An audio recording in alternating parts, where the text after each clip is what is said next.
नगर पालिका बेरी में वार्ड बंदी से लोग नाराज। खबर है हरियाणा के झज्जर से, जहां नगर पालिका बेरी का कार्यकाल समाप्त होने के पश्चात वर्ष 2023 में नई नगर पालिका चुने जाने हेतु आम चुनाव होने हैं।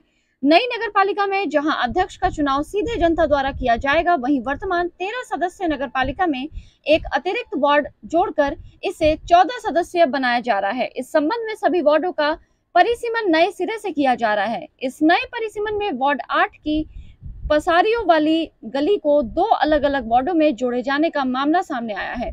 इस संबंध में यहां के लोगों ने तय समय सीमा के भीतर नगर पालिका बेरी कार्यालय में अपनी अपनी आपत्तियां भी दी थी, जिन्हें तर्कपूर्ण ढंग से विचार किए बिना खारिज कर दिया गया।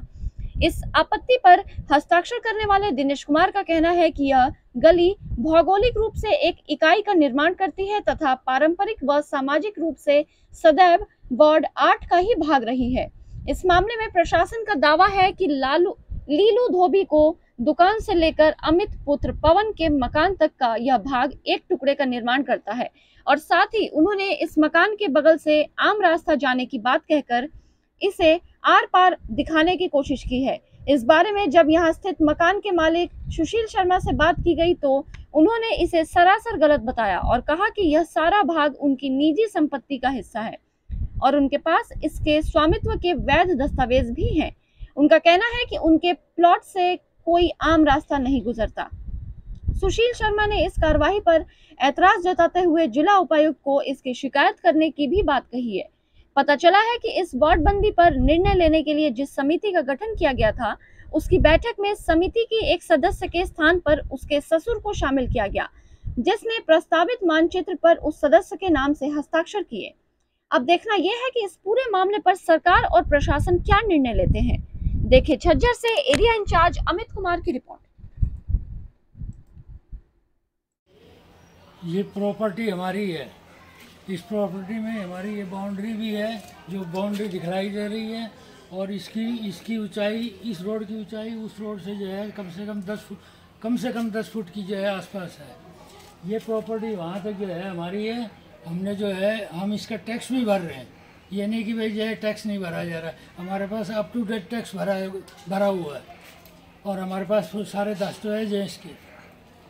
ये अभी परसीमन हुआ था कमेटी का, नई वार्ड बंदी हुई है। नई वार्ड बंदी में इसको जो है रोड दिखलाया गया है, जो कि ये रोड नहीं है, ये हमारी ओन प्रॉपर्टी है।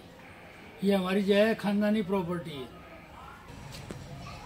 जी, मैं दिनेश कुमार हूँ और मैं इसी वार्ड का रहने वाला हूँ। अंकल जी की जो प्रॉपर्टीज की बात कर रहे थे, इसके बारे में हमने ऑब्जेक्शन भी लगाया था। जब वार्ड बंदी का नया मानचित्र जारी हुआ था, नक्शा, उस नक्शे में जब इसको आम रास्ता बता के इस हिस्से से लेकर आगे तक के हिस्से को अलग वार्ड में डाल दिया गया, तो हमने कहा था जी ये प्लॉट तो एक निजी प्रॉपर्टी है। तो वहाँ पर नगर पालिका सेक्रेटरी है या बाकी लोगों ने ये कहना शुरू कर दिया कि ये अवैध कब्जा या सैटेलाइट ने अपने हिसाब से इसको उठाया है। हमने ये भी कहा था कि ग्राउंड पर जाके देखिए आप, वहाँ पे 4 दीवारी है, प्रॉपर फोरो रास्ता कहीं पे भी नहीं है। जब अंकल जी से बात हुई तो अंकल जी ने स्पष्ट बताया कि हमारे पास इसके प्रॉपर वैध दस्तावेज भी हैं और साथ साथ ये आम रास्ता कभी भी नहीं रहा, इनकी प्रॉपर्टी रही है और ये 4 दीवारी यहाँ पे है। आप देख सकते हैं यहाँ पे जो नगर पालिका ने दिखा है, तो इसको जहाँ तक है यहाँ से एक आम रास्ता दिखाने की कोशिश की है और इस दीवार से बाकी आगे तक के हिस्से को अलग वार्ड में डाल दिया गया। अब इसके बारे में एक शिकायत भी लगाने की हमारी प्लानिंग है, तो हम देखते हैं कि क्या होता है, प्रशासन क्या कदम उठाता है इस पर। मैं सुशील कुमार शर्मा, मैं इस प्रॉपर्टी का मालिक हूँ। ये मेरा जो है ये मकान है, खानदानी मकान है। जो है